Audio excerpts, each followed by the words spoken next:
Jadi kalau pengen jadi sufi dalam arti orang bersih, orang baik, orang yang dari ujung kepala sampai ujung kaki itu sifatnya mulia, maka jalan pertama kali ikuti syariat.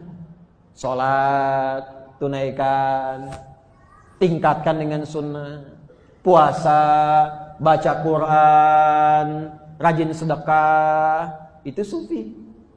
Hasilnya apa? Perbuatan-perbuatan mulia, perbuatan-perbuatan baik.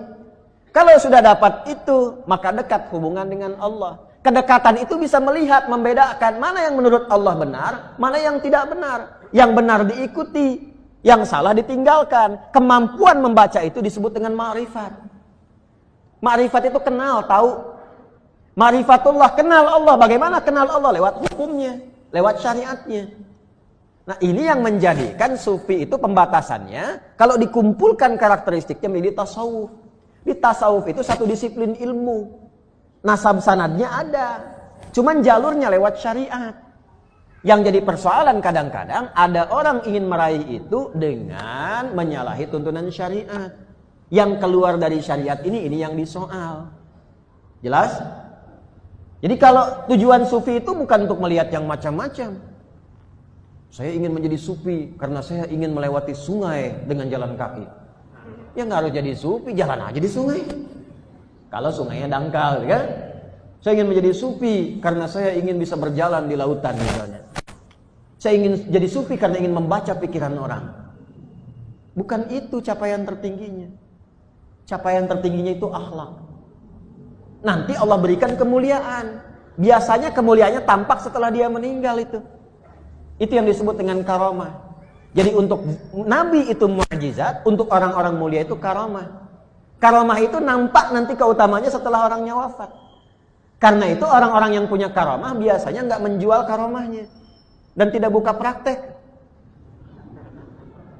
Karena itu kalau ada orang-orang yang kelihatannya misalnya seperti benar, ya taruhlah bisa melihat nih Anda kelihatan isi pikiran begini-begini, tapi ketika Anda bergaul ternyata tidak sholat, ya. Pakaiannya kayak bagus, jubah, pakai sorban. Allahu Akbar, Allahu Akbar. Loh, kok masih ngopi? Anda nanya, Pak Yai, kok nggak sholat? Ade masih latihan. Yai itu fisiknya minum kopi, rohnya sedang sholat. Itu stres itu. Mbah Yai Hashim itu ngarang kitab Risalah Ahlussunnah wal Jamaah, menyebut yang seperti itu orang tersesat, jangan diikutin. Orang tersesat. Ya, jangan diikutin kalau yang seperti itu. Karena sufi itu syariat. Otomatis kalau syariatnya benar diikutin jadi pada sufi semua tuh. Tuh sufi tuh, sufi. Ya, itu sufi dalam konteks yang benar, ya. Nah, jalan untuk menuju itu disebut apa? Syariat. Kalau diperpendek disebut dengan tariq atau tariqah dari bahasa Arab. Makanya muncul tariqah, tariqah, tariqah, tariqah. Tapi kalau ingin tahu itu, maka masuk ke dalam jalur nasabnya dengan benar, dipelajari dengan benar, dengan baik. Tapi jalan pertamanya adalah apa? Syariat. Jelas sampai sini?